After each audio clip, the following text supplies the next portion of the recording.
So I thought about this a lot, and I whipped this out for you guys peremptorily, obviously. But the idea being that I wanted to break it down a little more maybe than I've even done in the past, and also that I wanted to give you a little bit of documentation that we're creating, and that this is actually a basis for quite a few different things. All right, quite a few different therapeutic protocols, if you want to say it that way, all right, that are very traditional, used in clinics in Thailand and South Asia and Southeast Asia every day, all the way from Tibet to southern India, all the way from southern India to Vietnam, all the way from Vietnam to Malaysia, Indonesia, and even some variations of this used in the Philippines. Variations of this idea are used in cultures, indigenous and traditional medicines everywhere in the world. The Sami people in northern Finland and Russia, Native Americans from Ecuador to Mexico to the United States, traditionally have all had variations of this type of therapy as part of their natural medicine, as part of their sacred spiritual medicine, okay? And called by different names, sometimes not even having a name, because here's one thing I want to say about indigenous traditional medicine: just because there's not a name for it doesn't mean it's not a real thing, and doesn't mean that it's not a traditional thing, and doesn't mean that it's an ancient thing. There are cultures that have, indigenous cultures, even Native American cultures, that believe that giving things names was a sacred act, and that you just didn't name everything. And the reason, not even people. So for example, in my family tradition in the Crow tribe, traditionally, if you had a baby, right, you didn't give the baby a name. The baby was just called the baby, okay? Or, you know, in Crow, but the baby was just called the baby, right? And no different from this baby from that baby. Maybe it's this baby over here versus that baby over there. That's how you can tell them apart. You might say baby boy, you might say baby girl, okay? But you would certainly not give that baby a name. Why? Because it's too big a responsibility for one or two people to do. Because when you give the child a name, you are taking responsibility for that child's name mantra for the rest of their life. And that's quite a big responsibility. That's what they traditionally thought. And so they would have rituals where they would have a naming ceremony. It's one of the Native American ceremonies that you probably haven't heard too much about. But after a year, and in some tribes 2 years, in some tribes 5 years, before the baby becomes a person. Okay? Now, anthropologists say one of the reasons was because the children just didn't survive very long. And so by naming them, you got attached to them. And you probably shouldn't get attached to the babies because they kind of they're not real durable. Sometimes an animal sneaks into the teepee and runs off with them, you know? Or you lose them out in the woods, or, you know, whoopsie, wow, I had one a minute ago, and now I don't, okay? Facts of life, living in the real world, right? But anyway, to go back to, I think that's what anthropologists say. I actually don't think that's not what I was told. The reason I was told that you don't name the baby is too big a responsibility. And so, first of all, parents don't own the child. So in traditional Native American culture, your baby wasn't your baby. It wasn't your baby. Just because the child came from your body didn't mean that it was your baby. What it meant was you had brought a new member of Mother Earth's children You co-facilitated a new member of Mother Earth's children into the world, and you shared responsibility for that child with everybody else, which would have been the family, your immediate family, then secondarily your immediate clan, one of 12 clans, and then tribal society. And clans had yin and yang, male and female, plus or minus. So for example, in Crow tradition, I'm a Whistling Water clan, and my clan counterpart in the tribe is called a Greasy Mouth tribe, a Greasy Mouth clan. Okay, so there are many clans, but there's one other clan that I'm related to, and they're called the Greasy Mouths. Now, my job is to give the Greasy Mouths grief every chance I get, and the Greasy Mouths' job is to give the Whistling Waters grief every chance they get. But nobody else gets to do that. It's just and it's called your teasing clan. Your teasing clan. Okay, so traditionally in tribal society, it was the antidote for having too big of a head. Because even if you could bamboozle, quote unquote, your people into falling for your line of BS, well, there was a whole group of people whose whole reason for existence was to make sure that you knew that they didn't agree with that. If you said black, they said white. If you said stand up, they said sit. If you said you got to walk around the circle in a clockwise way, and they'd say nope, counterclockwise. Pretend we're natives from down under. We go the opposite way, and that's the right way. How do you know that the opposite way is the right way? Because it's not the way you go. It's a real thing. I'm just sharing. So after a year, the child, the boy, the girl, has been passed around to dozens of people. Passed around. You need to get some sleep. You just pawn that baby off on the nearest female. Hey, oh, whoa, you looked.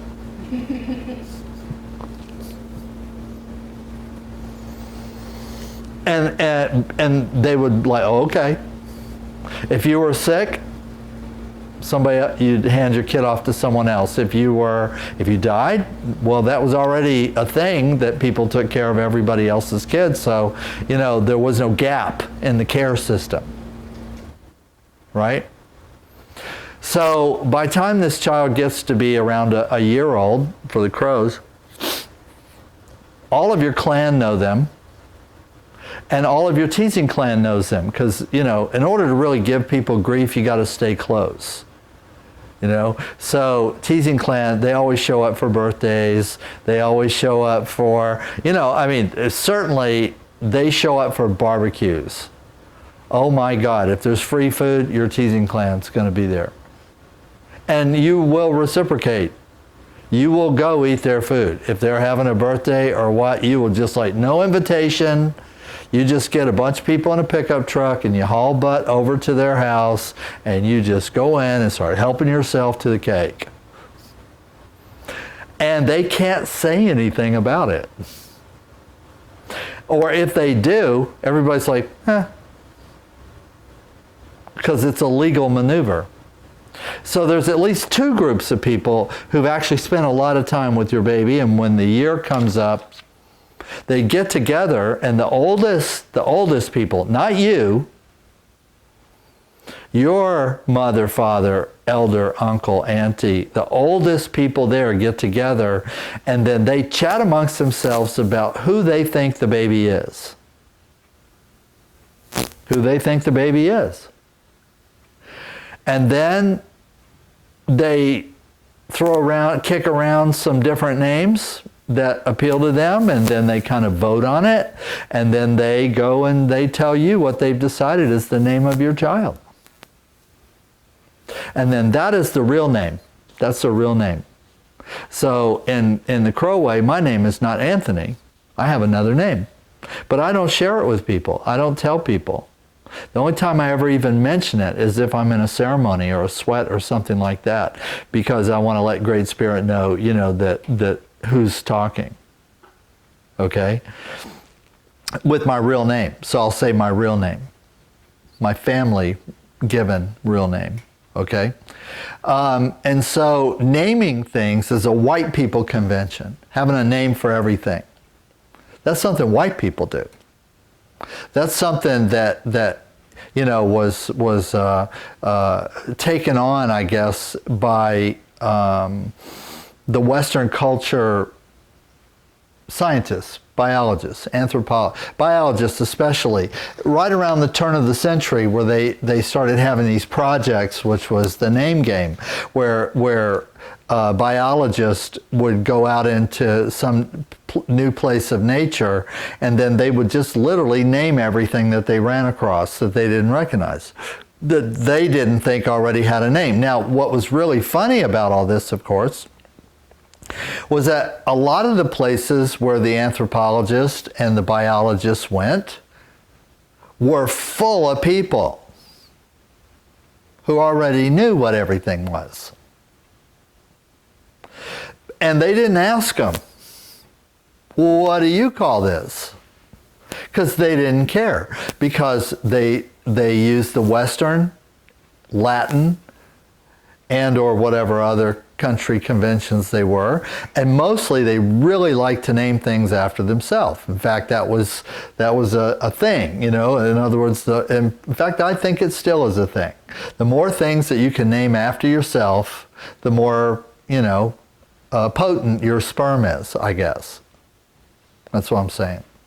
All right? But the native people didn't have that compulsion to name a thing. And in fact, in a lot of situations, if you wanted to know the name of a thing, and for whatever reason, you ask an elder, what's the name of this thing? Instead of telling you a name, they would say, well, you got to go ask the plant. It's not my job to tell you the plant's name. If you want to know the plant, just like a person, you want to know about a person, you want to know personal details about a person, then one of the best traditional strategies to do so, I know it might sound a little old-fashioned, but especially with social distancing and everything, but the traditional way to learn about a person, who they were really, was to go spend time with them, or to arrange in some way, shape, or fashion to spend time with them. And guess what? The closer, the better. Proportional to your need to know, proportional to your desire to know, proportional to your want to know, the closer you got to the person, the more likely you were to find out something true about them. Because objects may appear larger in the mirror. Objects may appear smaller at a distance. And objects may appear edible at a distance. But up close, you say, that's poisonous. Okay? And so what the admonition would be to go and do the thing, or spend time with the plant, or if you wanted to learn a medicine, go hang out with the elder who was doing that medicine, and if they would tolerate your presence, then maybe they might show you something. And there's lots and lots of stories where people wanted to learn a particular therapy or a particular medicine from medicine man or woman, and so they'd get the admonition, you got to go and spend time with auntie or with uncle or whatever, and they're like, okay, I'm on it, and they go to auntie's place or they go to uncle's place, and they're just ignored. Literally like they're not even there. They ask questions, nobody answers. They don't even make eye contact, they're just like, ignore. Or, even better, there are stories where people would go and you want to learn the medicine from the medicine man or woman, and you go over and you'd show up at their place, and you'd watch them, and you'd notice that they're going around their camp with a basket, and they're picking up lots of little stones about this big until the basket is full, and then they come over about 25 feet away from you, give or take, and then they take the first rock and they throw it at you. And then they keep doing that until you run away.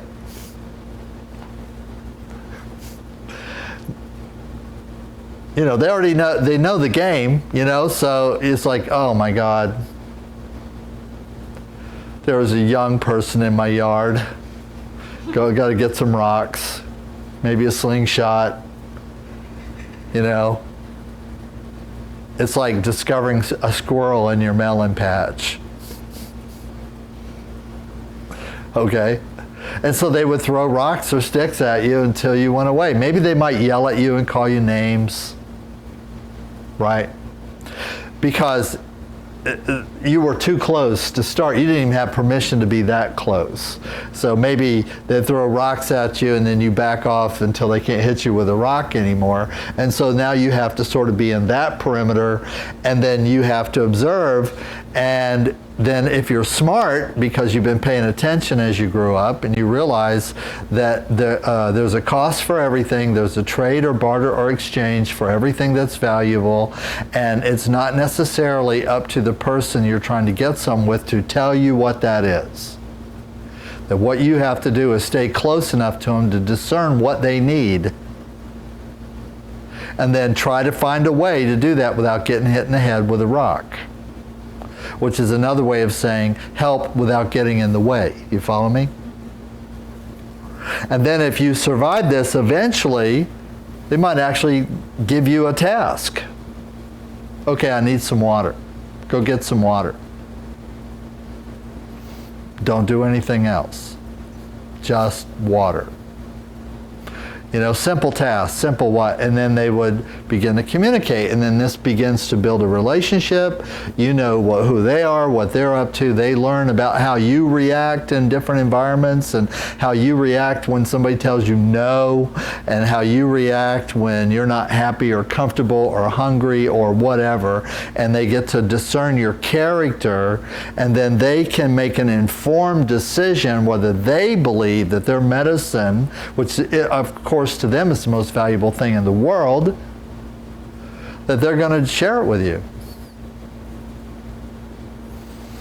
And so that's what they do. And they might have other requirements, like my adoptive father Floyd at one point told me that I had to give him 3 horses, tack and saddles for 3 horses, and 100 blankets.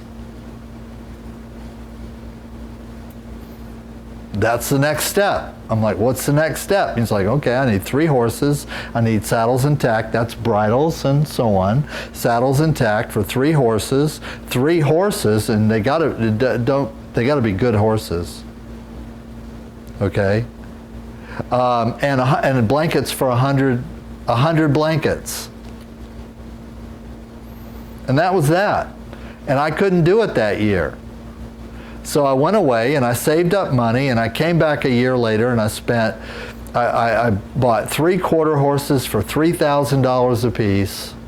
I bought 3 saddles and tack for $500 a piece. I bought 100 Pendleton blankets. You're going to wish you could buy a Pendleton blanket for this. For $40 a piece, that's $400 for blankets.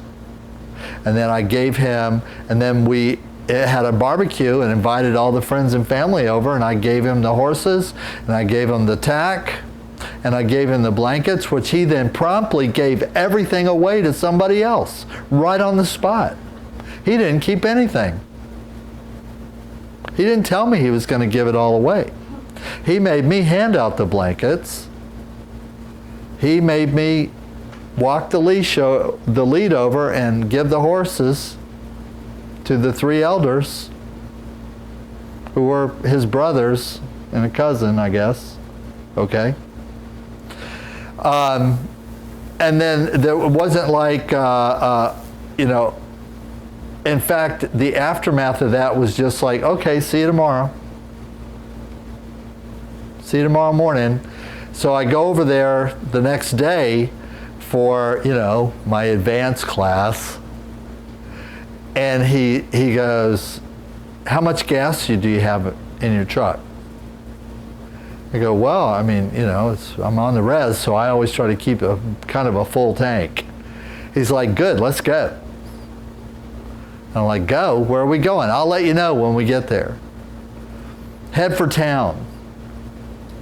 So he gets in the car, and we head for Hardin. We head for town. That's Hardin. That's the nearest town. Okay, Hardin, Montana. All right. And then he tells me to go on Broad Street and go on Main Street, go downtown Hardin to the Dairy Queen. So we go to the Dairy Queen, and we park in the parking lot, and he goes, "How much money do you have?" And I go, "Well, Grandpa, I have a little bit of money." And he's like, "Okay, let's go." And he gets out, jumps out of the truck, heads into the Dairy Queen. Come on. Heads into the Dairy Queen. The people in the Dairy Queen are on a first name basis with him. "Whoa, Chief Floyd." When he walks into the Dairy Queen, "The usual?" He goes, "Yeah, he's paying. This is my white son. He's paying." Okay, that's a full-on banana split with whipped cream, sprinkles, and 3 cherries.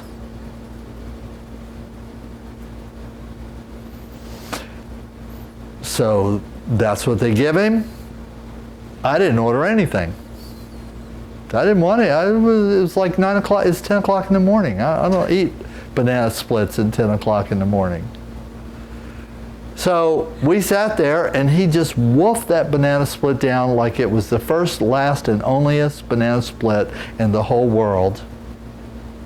And then he's like, "On to the next." And he gets up and he takes off. He says, "Leave your truck. We're just going right here." We walk across the street to the Cowboy Bar, where he walks in and he goes to a slot machine.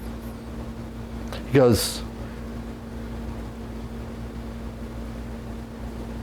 "Give me some quarters." I had a couple. I gave him a couple of quarters. He just doesn't say a word, turns his back on me, puts the quarters in, and before he pulls the handle the first time, he says, "If I win on the first pull, I'm going to teach you a secret today that my father taught me." He pulls the slot machine, and he won $5. So he takes the $5 out of the slot machine, he puts it in his pocket. He did not give me my quarter back. He's like, "Okay, let's go."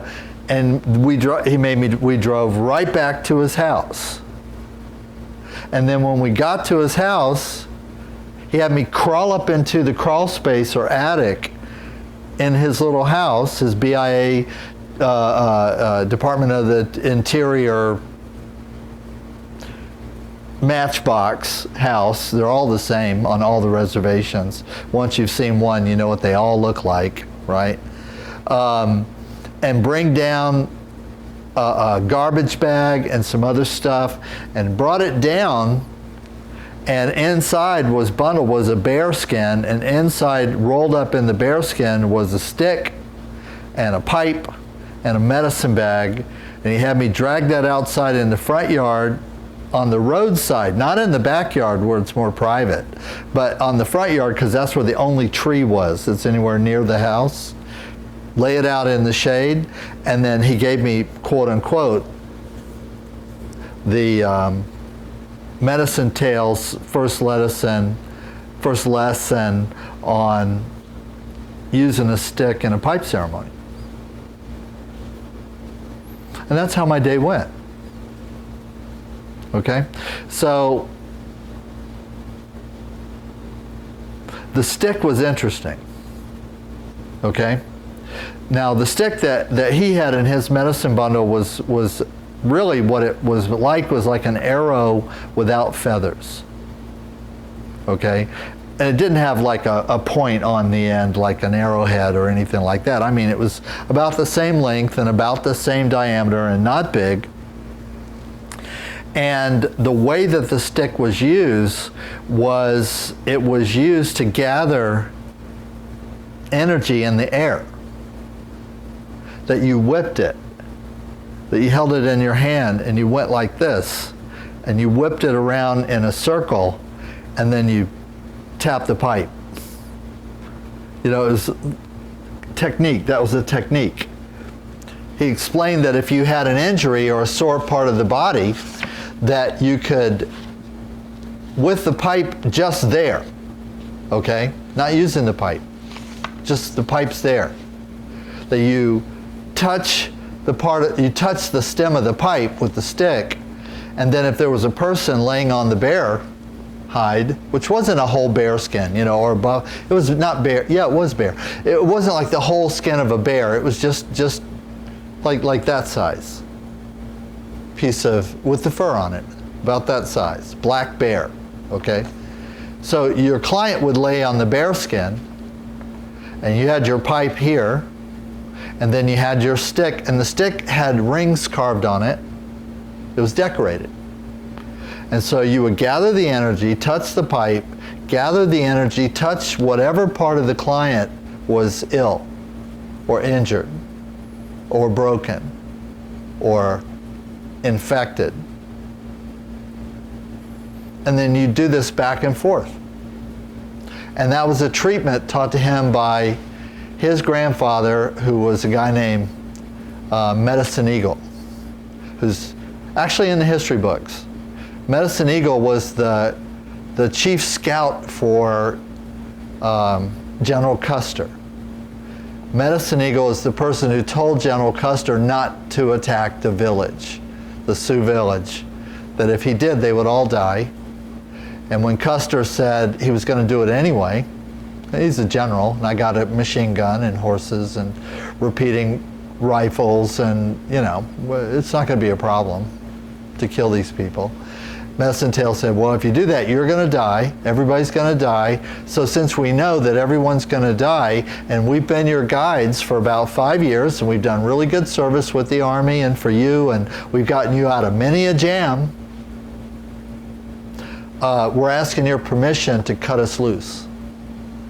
You go your way, we go our way. This is not our fight. You're going to die today, and we would like not to die today. What do you say? And this was recorded, and Custer said, yeah, because everything Medicine Tail said was true. Okay? And Custer knew it, not about the die part. He didn't believe that, because he believed he was invincible. Okay? Why? Because at the Battle of Bull Run in the Civil War, Custer, who had, as a general in the Union Army, had run on a white horse in front of his troops back and forth across the battle line, where there was like tens of thousands of soldiers shooting at each other across the battle with muskets. And he spent a period of time where he just rode his horse back and forth across the length of the line, where everybody could see him, talking smack to the enemy and telling his soldiers to buck up, and never got shot. Obviously, because 3 years later he's killed in Montana. Okay? He believed he was invincible. But Medicine Eagle said no. And so he cut him loose. Well, Medicine Eagle was famous not for that in the Crow tribe. That's not what he was famous for. What he was famous for was as a medicine man, as a medical doctor, as a medicine man of the Crow Nation, because he healed and cured many, many people who were considered to be dead man walking or dead woman walking, or people who would not survive, and they would somehow get them to him or him to them, and he would do his thing, which he had a variety of things. It wasn't just one thing, it was a variety of things, and then those people wouldn't die. And because he was considered powerful in war, and he was considered powerful in medicine until the day he died. And there's a spot that's dedicated to him up in the mountains, in the Little Bighorn Mountains.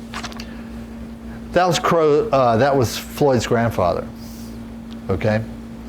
And that's who taught him the ceremony. All right, now, Floyd told me that the reason why the real birds wanted to adopt me was because they knew who I was. And one of the things that Floyd's wife, who belonged to the teasing clan, she was a greasy mouth, so he married the enemy. Go figure, you know. So would make her, you know, my auntie. Shirley said, she said, you know why we're adopting you, right? And I go, well, no. Honestly, I don't, because it was never my idea. It was their idea, and it was never a request. It was be there or be square kind of deal. We've already voted on it, so just, you know, you got to show up. Won't work without you. You know, we've already decided. And so she goes, well, because we've got to know you over the last couple of years, and we think we know who you are. And if we don't know exactly who you are, we know what you are. And I was like, well, okay, you know, what would that be? What might that be? And what she told me, of course, I didn't have a clue. And she said, well, you're a pusher. And you're the first pusher we've seen in a long time. And we believe that's why you're here, that's why you came here, that maybe we called you here. Maybe we needed you here, we called you here, because you're a pusher. And I had no idea what she was talking about. And so, some of you for sure have heard me talk about this before, what is a pusher, but in the Crow tradition, there used to be medicine men and women who would look at you and would make a determination whether you were straight or not. And by straight, I mean upright. There's a concept in Crow medicine, and also in many tribes, Native American and others, the Lakota have this, Lakota, Dakota, Hunkpapa, Sisseton, Wahpeton, Sac and Fox, and many other tribes all have this concept, which is that a healthy person, a healthy human being, knows how to walk upright on the face of Mother Earth. And so we're actually defined as not human beings. That's not, the native concept is not human being. Again, human being, Homo sapien, that's a Western, European concept, okay? It's not Native American, it's not indigenous, okay? What we are in indigenous culture is we are upright two-leggeds. And there are four-leggeds, and there are six-leggeds, and there are eight-leggeds, and there are children who have wings, and there are children who swim in the water and they have tails, and there are little children who will bite you on a summer day if you sit still too long and you're sweating a little bit, and there are children that crawl on the ground, and there are children, Mother Earth's children, who pollinate flowers, and we're just one of them. And what we are is we are the upright two-legged, that we're supposed to walk upright on two legs. And upright means upright, not bent over, not hunched over, not crawling around on our hands and knees because we can't stand up, not limping and dragging one foot versus the other foot, not bumping into things because we can't see, not responding to our environment because we can't hear. And a pusher was a medicine man or woman, and they say, because the Crows never had, the only thing that I think that I can say for sure from my knowledge where Crows were gender specific was war chief. War chief. And that's somebody who's going to fight. And that's their job, is to organize people to fight. Okay? But for other jobs in the tribe, the women pretty much ran the whole show. Okay?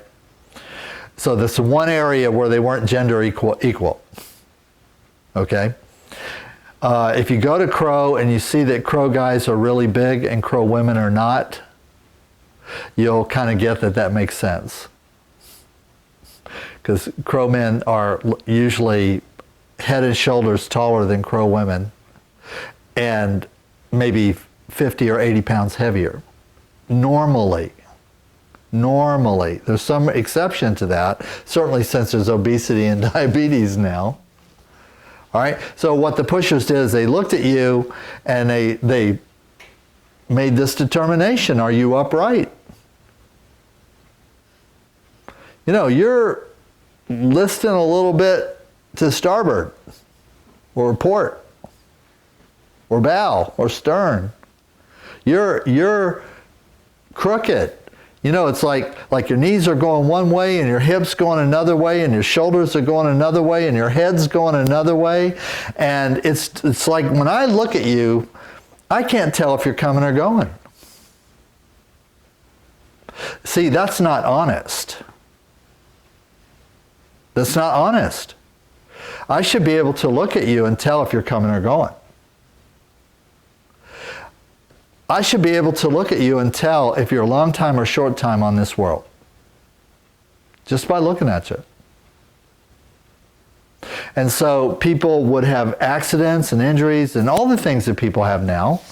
And so they would have injuries and dislocations, and they would have cuts and infections and snake bites and bear claw marks, and a buffalo stepped on their foot and they fell off their horse, and because they didn't wear saddles. They didn't have saddles on the horses. Yeah, I had to buy saddles. The guys who first rode the horses sold the saddles because they didn't use saddles. They rode them bareback. Fine. But that was the rule. I had to buy a saddle that somebody was going to sell. So it's okay. Because it really didn't mean anything. The horses didn't mean anything. The saddles didn't mean anything. The blankets didn't mean anything.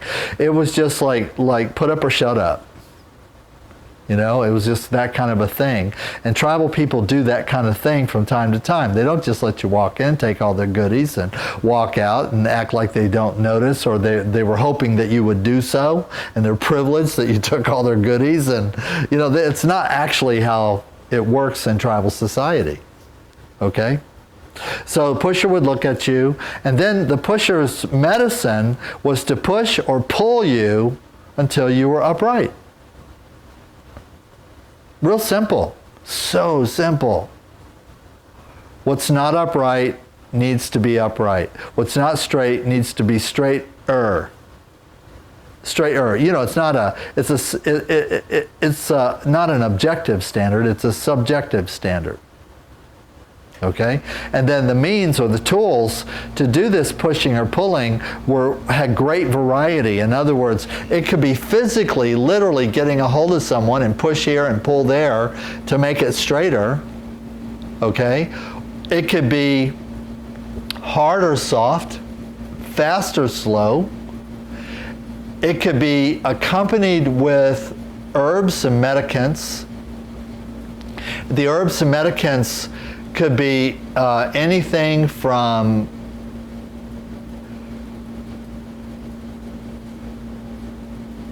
nutrition, giving them a food or something to drink or eat that would help them. I'll give you one. I talked about this a lot. Actually, I talked about this in the last class. Do you guys know what amla is? Okay, tell me, what is amla? Yeah, amla. Yeah, Indian. Sour fruit. Sour fruit. From India that is used a lot, I guess, for sort of rejuvenation. Used a lot. And what is the most famous Indian medicine that it's part of?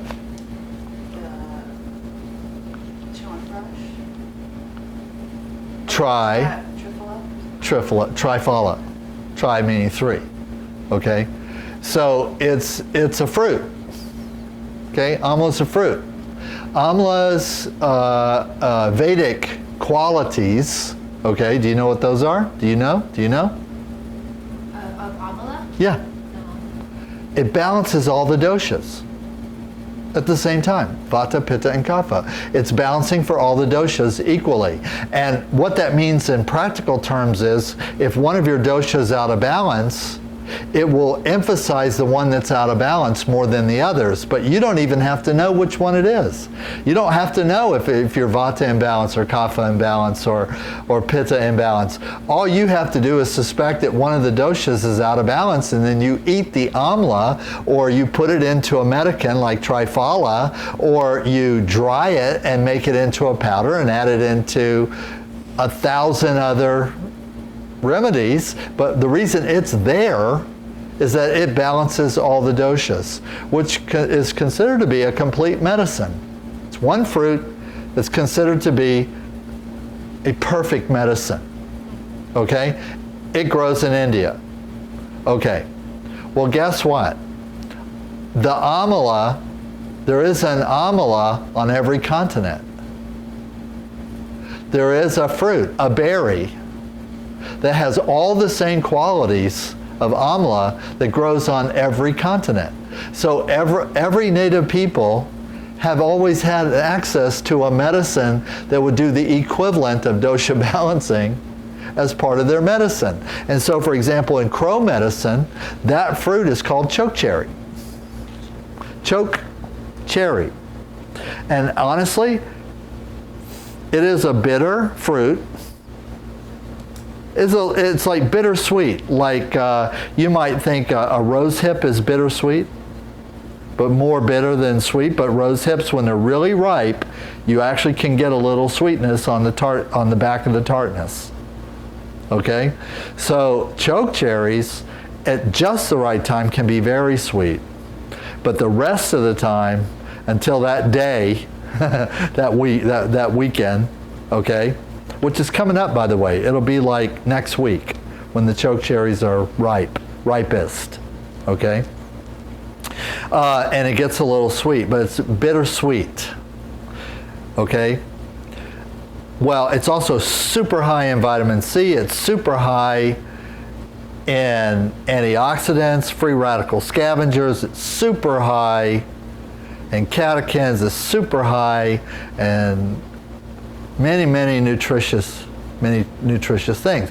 So a pusher would look at you and might say, you know what? Part of the reason why you're not healing is because you're malnourished in citric acid, ascorbic acid. They wouldn't say that. They'd say you're actually deficient in bitterness. Because you know, ascorbic acid is bitter. So it's the bitter part of the fruit. When you bite into a lime or a lemon and you get the bitter twinge, the bitter, that is the ascorbic acid. Then you get the sugars on the back of your tongue. But on the side of your jaw, that stabby pain, okay, that bitter, that's the ascorbic acid. And it is almost perfect antidote for many things. Especially many chronic infections, for example, especially for things like scurvy. And yeah, there's other things that could handle that, like boiled pine leaves, right? Because you can get the pycnogenol from pine leaves. We have the kind of pines that you can do that, by the way. If you get the green pine needles that fall off of these tall trees, these are original trees. Okay, you get if you find a branch that still has the green pine needles, they're called, but that's a leaf, right? And then you take them and you break them up a little bit and put them in a cup and make a cup of tea, okay? And you drink that. First of all, it'll taste like pine, but second of all, one of the nutrients that you get is called pycnogenol. And pycnogenol is look it up, it's considered one of the most powerful antioxidants known to man. And Western people found out about it from North American Native Americans. That's the origin of the knowledge of pycnogenol. Well, there are these types of compounds in the chokecherry. So a pusher would use nutrition. They wouldn't just push and pull on you physically, they would also use nutrition. And they might like I said, it's not hard or soft, it's not fast or slow. They're just as subject to hit you as to caress you. Just as subject to hit you with a stick as to rub you with their hand. Just as subject to poke you with a stick as rub you with your hand. This is the origin of acupuncture. And I know I'm an OMD, so I can tell you that part of the anthropology of acupuncture is that there are many things in Chinese medicine and acupuncture that probably originated with North American Native Americans. Using the needle to puncture points is probably one of them. We know, for example, Native Americans, North American, because where it's in the range of porcupines, that we know that Native Americans invented the syringe, for example. And I'm talking about the hollow needle with a bulb tied on the end of it, where you would introduce a medication under the skin or into the body. We know Native Americans, for example, Father Sebastian Knipe and water cure, Europeans were famous for their colon hydrotherapy, and they say it goes all the way back to Roman times. However, if you do look at it, you actually see that the modern practice, starting in the late 1700s and 1800s, of colonics and colon irrigation was an adaptation of Native American medicine treatment that the priests brought back to Europe after spending time in North and South America.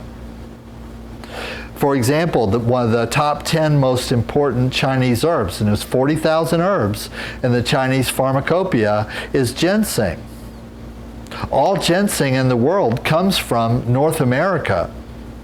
All ginseng in the world as a race species.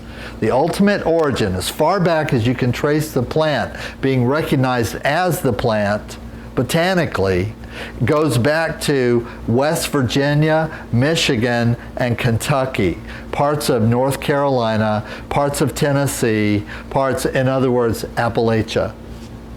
All ginseng on the planet comes from rednecks.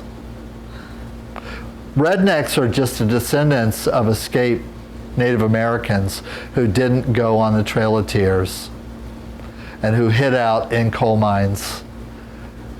And nobody hunted them down and killed them because they needed people to work in the coal mines anyway, and the white people didn't want to work in the coal mines. And those people, after 2 or 3 generations, we call them hillbillies and rednecks. You know, and they intermarried with Scottish and Irish people who were being persecuted on the East Coast and who ran away to the mountains to get away and were adopted into Indian culture and into local culture. And a lot of people don't know hillbillies are Celtic. That they're Celtic Native American. Crazy. But you know, you have to spend time to get to know this, right? And it doesn't fit a stereotype. Doesn't fit the Hollywood stereotype of what is a hillbilly, because they seem to be unsophisticated. Well, if you had to live in Pigeon Forge before electricity for 100 years, the last thing in the world you would call one of those people is unsophisticated. They'd call them freaking genius, because they had a good life and they survived. And if you didn't know what they knew, you would not have survived. Okay? So that's not ignorant. That's genius. Okay? They're masters of the environment. Part of the thing is the medicine tradition too, because in the Appalachia, for example, they didn't have access to the fine, upstanding Western medicine of the Eastern Coast and San Francisco and the dapper medicine traditions of Harvard and Yale, and so it didn't have that. So they had to do everything themselves. So they had physical medicine, herbal medicine, natural medicine. They had mantra medicine, prayers and sound healing and sacred songs for healing. And they could stomp you into feeling better.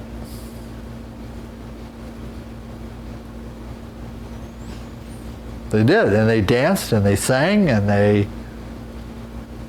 passed on these traditions. So the Crow pushers did by any means necessary. So they used medicants, chokecherry, I just named one of the most famous or infamous, peyote, which they got from the Huicholi and Tarahumara in the Huiracuta Sierra Madres of Chihuahua, Mexico, and Oaxaca. Okay? And then they also, and their physical medicine was quite sophisticated because they could set any broken bone and they could correct any dislocation, because if you fell off a horse without, because remember, these guys are chasing buffalo and fighting wars on horses with no saddles, full on, dead on gallop over raw land, and occasionally would lose it. Right? I've seen people fall, even at Indian rodeo, I've seen people take terrible falls, okay? Imagine over open ground chasing a buffalo full on dead gallop, and you're naked with a spear, bareback on a horse, trying to single out one buffalo out of a herd, and you fall, okay? There's a term I like to use which is called ass akimbo. It's a technical term, ass akimbo. Basically what it means is that you look at someone who's ass akimbo and you can't tell which way they're going. You don't know, is that an ear or a foot? Because things are all sticking out in the wrong places, in the wrong angles, and you know. And so you find someone like that, and then it's like Jenga. But the difference is, instead of pulling until the tower falls down, then how about you stack the tower one piece at a time back to the way it was supposed to be, but from the bottom up or from the top down, I don't know. The idea being that you just sort it out, like untying a knot that has been badly tied and then badly tightened, so that you can't even really tell which way that knot, like a hairball. You can't even tell, all right? And so they had this really hardcore physical medicine, all right? Well, guess what? Everybody did, right? What time is it? 5:04. Would you check the time?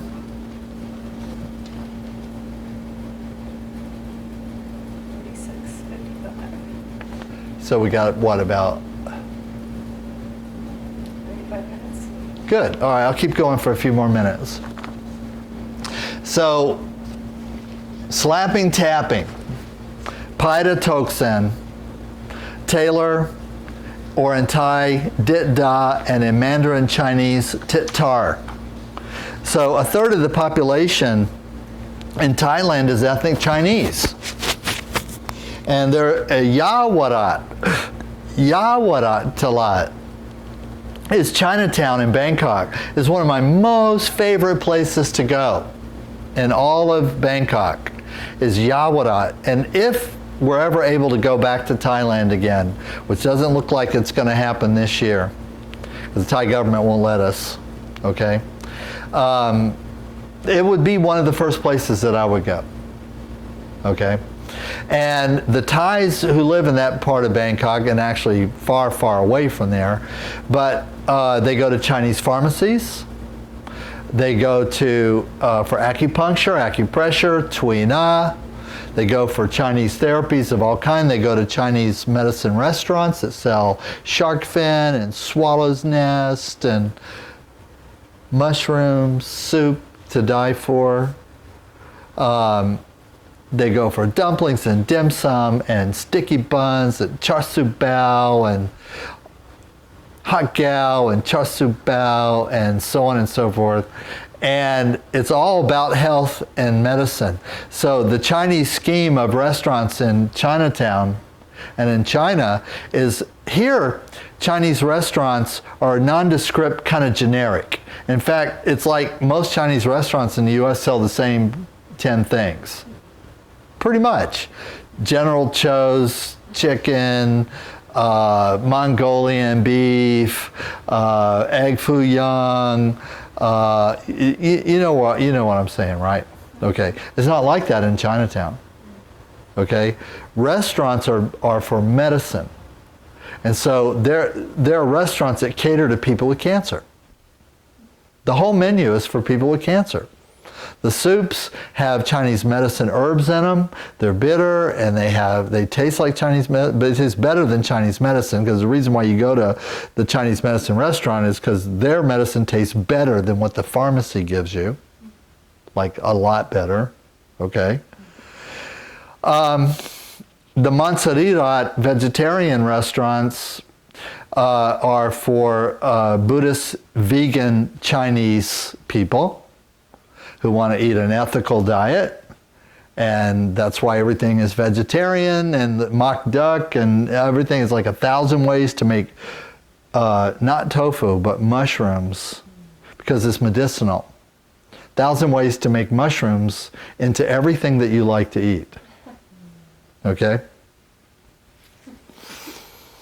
But they do traditional medicine, and one of the treatments that they do in Chinatown is called Dit Dha, and in the rest of Thailand it's called Dit Dha. Dit Dha, okay? So Dit Dha is bone setting or is physical correcting, okay? So for example, Nuad Dit Dha or Dit Dha, see, what is the difference between these phrases? Dit Dha, Dai Da, they're dialect, okay? Dialect, so don't get hung up on that. You can say Dit Dha or Dit Dha, okay? They're the same thing. That's a Cantonese term that when translated literally means fall hit. Fall hit, okay? When used together, because the words individually don't really mean anything. It's the convention of how they're used. Dit Dha or Dit Dha refers to the treatment of bone, joint, muscle misalignment sustained from physical trauma such as a fall, an accident, or during sports. Or basically, it's as you beat and bang around in life, you accumulate distortion. So as you live your life and as you go about your life, you accumulate distortion patterns, which may be like an injury, but might not be that much. In other words, you can have a small cumulative distortion pattern that isn't disabling like an injury is disabling, but just over a period of time, you're just not able to function as well. And eventually, maybe you're not able to function at all, and then maybe in some other circumstance, you might be in an accident, even a minor one, and you get hurt really, really bad for no reason. This is the classic incident where the individual is in their car, they're at the Walmart parking lot, they're backing up, they're going no faster than 1 or 2 miles an hour, and they bump into the car behind them as they're backing up, and they literally have to have an EMT paramedic them to the emergency room with crushing whiplash and a spinal cord injury. Did they get injured in that wreck? Well, they're going to claim they were, because that's the only way they're going to get somebody else to pay for it. Because they're not going to take responsibility for it. But in reality, what we know, what every chiropractor knows, what traditional people knew, is that if you're already about 90% failure and a feather lands on your shoulder from a bird flying overhead and your shoulder falls off on the floor, the bird didn't do it. Get my drift? Bird didn't do it. It was the proverbial straw that broke the camel's back. How can a straw break a camel's back? See, we've said that so many times. The proverbial straw that breaks the camel's back. But I mean, think about it. It's actually a really old kind of a saying. It's really old. And it's really functional medicine. It's a statement about practical life and functional medicine. If you are so distorted that you are almost gone, the slightest pressure of life can crush you. The slightest pressure of life can crush you. So a feather can break your back. And so what do? You sue the eagle because it was preening and you happened to walk under a telephone pole and the feather from the eagle fell on top of you? Do you know that actually happened to me? No kidding. You sued an eagle. I know, I thought about it. No, what happened was I was driving out west on one of my trips to Crow, and I saw an eagle on a telephone pole. I just saw an eagle, a big eagle, golden eagle, sitting on a telephone pole on top of it. And I wanted to take a picture, right? So I pulled the car off the road and I crossed the highway and I went to take a picture of the eagle and it flew off, and I was like, damn it. But then I thought, well, you know, the eagle was sitting on the top of the telephone pole. If it was preening, there might be eagle feathers at the base of the telephone pole. And so I climbed the fence, the barbed wire fence, on the side of the highway. I walked across the field to the telephone pole, and I started searching around on the ground, and lo and behold, I found a big, fat eagle feather. So I was pulling my tobacco out. I was going to do a tobacco prayer right then, because, you know, I want to show respect and thank the eagle for giving me a feather, even though I had to climb a fence and run across a field and circle around a telephone pole to get my gift.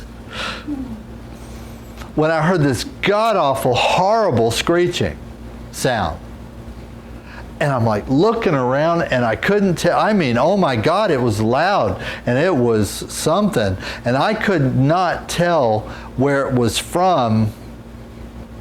And all of a sudden, a feather went just like this in front of my face and landed at my feet. A tail feather, a big eagle feather, and landed right at my feet while I'm hearing this god-awful screeching. So I'm like, what? It felt, I leaned over, I picked it up, and then I looked up, and on top of one of the little arms on the telephone pole was this big eagle with his wings stuck out about 6 feet wide, bent over like this, yelling at me. Just screaming.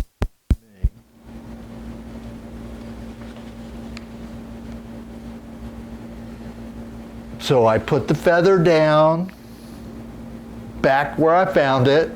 I put the other feather down, back where I found it.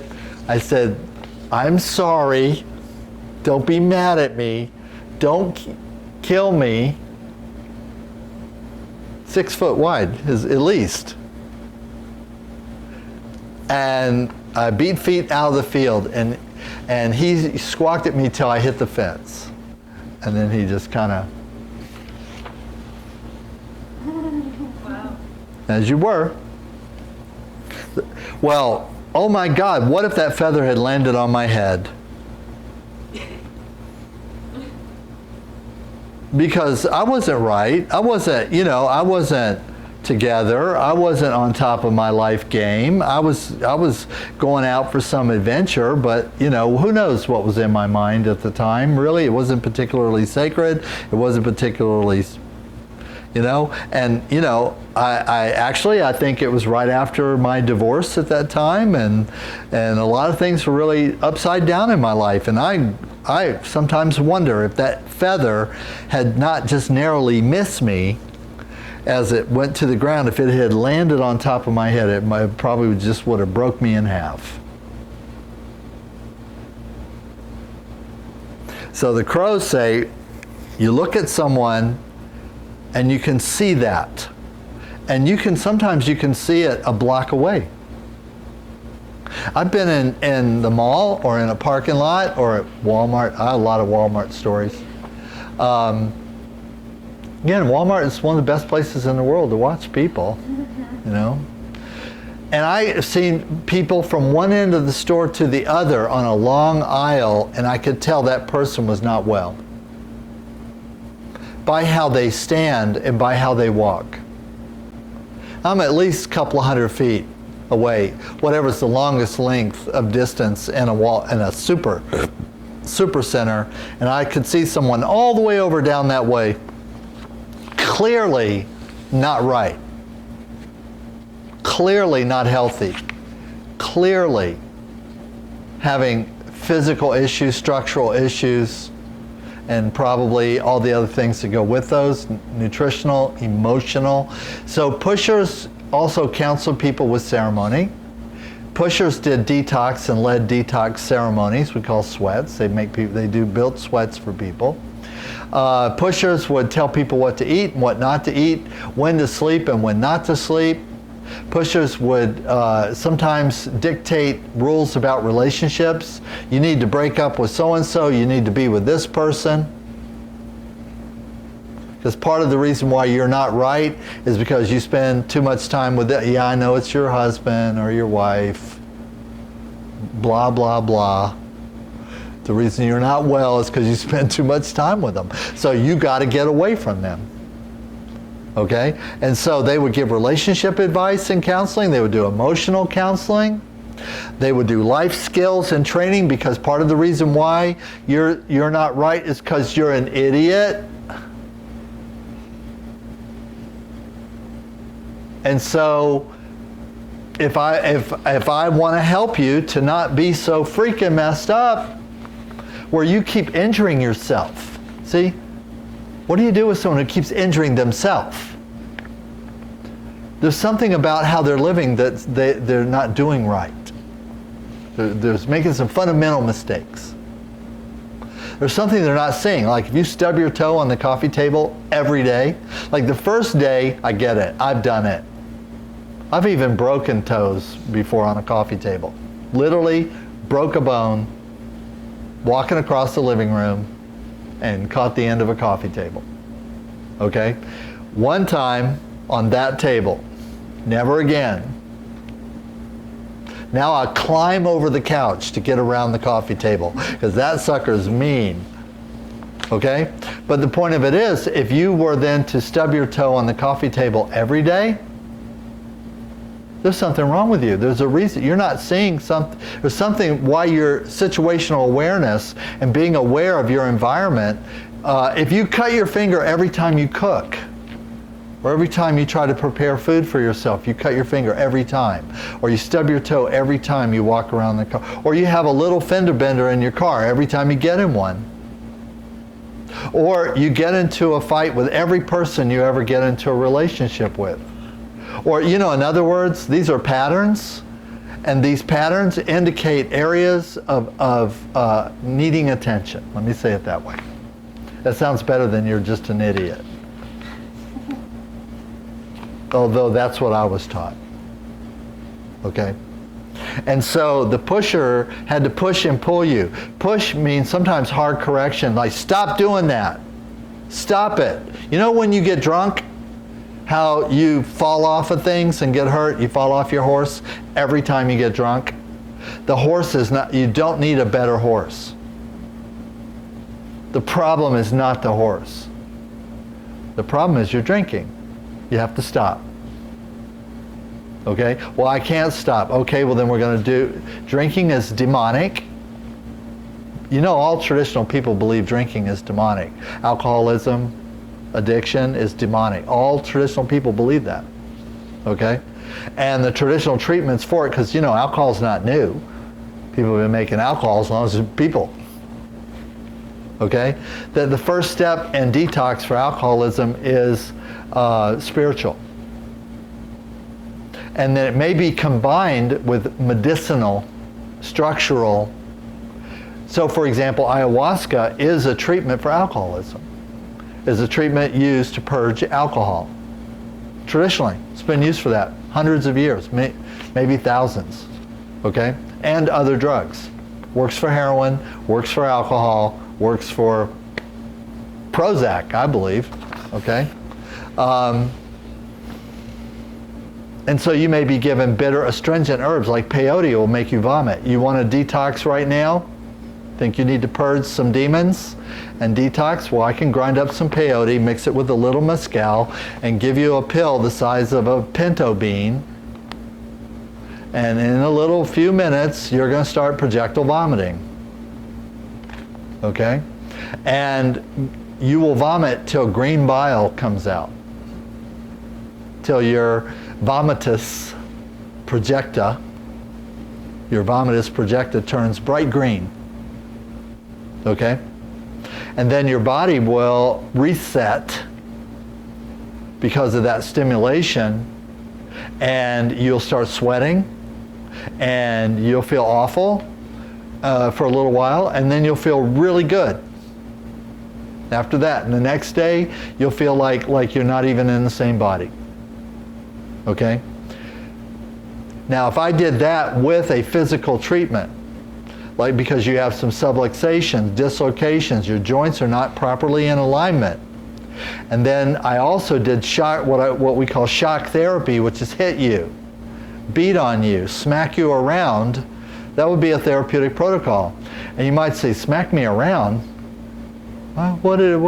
No, that's a treatment, that's a therapy. That in fact, sometimes it would take 2 or 3 people when we make a circle and put you in the middle of it, and 4 or 5 people around you just smack and slap on you until you fall down. And it's a shock. It's a shock. And you cry. I don't care how big you are. It's a shock. And you cry because you can't fight back. That's one of the rules. You can't fight back. You've got to take it. You might think, oh my God, that's horrible. Right? Wrong. Because when you come out the other side of it, as the bruises heal, you're fresh. You're fresh.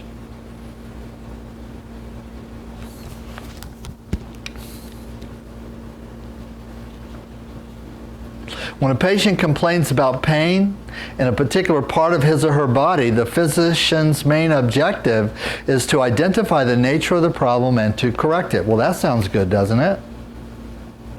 And we practice this as an advanced modality. I won't even show it to beginners, really. I don't like to show it to beginners.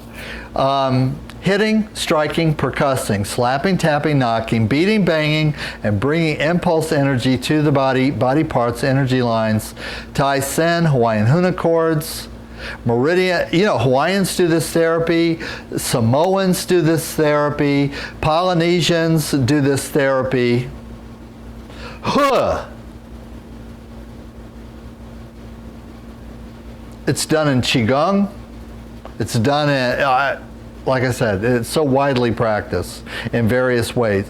To balance the energy, to release toxins from the lines, points, and tissue, to bring energy, chi, shen, consciousness to the lines and points and wheels, or chakras, to restore fullness of all circulatory flows, manavaha and pranavaha. Remember, manavaha are physical, that's hair, tendon, ligament, connective tissue, fascia, bones, synovial, bursa, etc. Those are manavaha nadis, and pranavaha are the energy lines of meridian, sen, huna, cord, etc., etc. To sedate, to tonify, to disperse, to reduce inflammation, to stimulate bone marrow chi and bone marrow production, i.e. stem cell production, is not new or unique to one's indigenous culture. So here's the thing. Now again, I don't need scientific validation to know that what I do works. I don't need that. I have an ancient tradition passed on from generation to generation, and that where it has worked for many generations of people. We don't have to now have some scientific paper to prove that it works for us, but it just so happens that it has been researched, and that this moderate impact, pushing and pulling, and even adjusting or correcting, reducing or moving the spinal segments into greater or more correct, more optimal or nominal alignments also stimulates stem cell production in the bones. In Chi science, if you will, the most important Chi is called bone marrow Chi. It's actually what it's called. Shen Chi, bone marrow Chi. is the most important chi. It's the chi that circulates in the interior of every bone in the body. And then you've heard me say this before, maybe in a different context, but it's still relevant. The greatest potential for gain or loss of energy in the body is always at the joint. If the joints are not in cooperation with the body politic and what's going on with all of the rest of the body, then the fundamental chi, the Shen chi, does not circulate freely. If the Shen chi is not circulating, that's also the breath of prana and vital life prana called Kundalini Shakti. Is exactly the same as Shen chi. It's a different terminology to refer to the bone marrow chi. Kundalini Shakti moves through the bones, moves through the skeleton. Shen Chi moves through the bones, moves through the skeleton. It's a vital life force. Like, what's the English definition of Shen Chi? Vital life force of air. What is the literal definition of Kundalini Shakti? Vital life force of air. Okay? Duh. Oh, they're so different. And if a lot of people say that's the whole function of Hatha Yoga, is to correct misalignment in bony segments, sometimes referred to as the spine, or sometimes referred to as the arms and legs and feet, and i.e., Dr. J, answer the question, or ask the question, what is Tadasana? For 25 points, what is Tadasana? Anybody, go ahead, 25 points. Nobody wants 25 points? Is it too easy? It's pretty easy. Well, then get your 25 points. Get on it. I'm playing a game. Tadasana is standing in mountain pose. Okay, so far so good. Tadasana is standing, but not in mountain pose. Okay? Mountain pose is standing. Same, but different. But it is a distinction, see? It's a distinction. You see? Upright is the mountain. What is the mountain? The mountain is that which is upright. The mountain is that which is reaching to heaven from the earth. That's what the mountain is. The mountain is the most magnanimous act of reaching to heaven that is accomplished on earth. Where Mother Earth is sticking her hand up in the sky as high as she possibly can. That's why the highest mountains in the world are called the Mother. In every continent. Mount Everest is the Mother. The highest mountains in South America are called Panchamarma. They're called the Mother. Okay? So reaching, what is Tadasana? So the whole point of Tadasana, in a way, is Tadasana is both a treatment, it is a practice, and it is an assessment. So in other words, you look at someone how they stand. So they're doing Tadasana whether they know it or not. They're standing, they're doing mountain pose. Now, what kind of mountain are they? Are they a crumbly mountain? Are they a mountain that's missing part of it, the top of it, like a volcano that's blown up? Are they, what kind of a mountain are they? Are they a molehill of a mountain? What kind of mountain are they? Are they asymmetrical mountain? Are they symmetrical mountain? Is their mountain reaching up or collapsing down? In other words, you can look at the mountain and you can tell if it's coming or going. You say, you look at the person and you look at them, are they upright when they're upright? It's so simple. Are they upright when they're upright? When you stand up, are you standing? Or are you just balancing? Are you just hoping that someone will let you sit down? In other words, what are you doing when you're standing? When you're standing, are you just looking for a place to sit? Is that what you're doing when you're standing? Because that's not standing. And also the thing about the mountain is the source of all earth. It is the representation of all earth.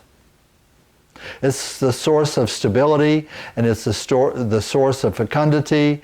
It is the source of if you want to say, the manifestation of energetic life into concrete life begins in the mountain. The mountain is the source of minerals. The mountain is, in fact, the source of water. And it's really interesting because you say, wait a minute, Dr. J, how come mountains are a source of water? Well, we know that what's called the hydrologic cycle, tell Julie I use that term. That's 25 points to me. I use hydrologic cycle in a sentence. Okay? Don't ask. So,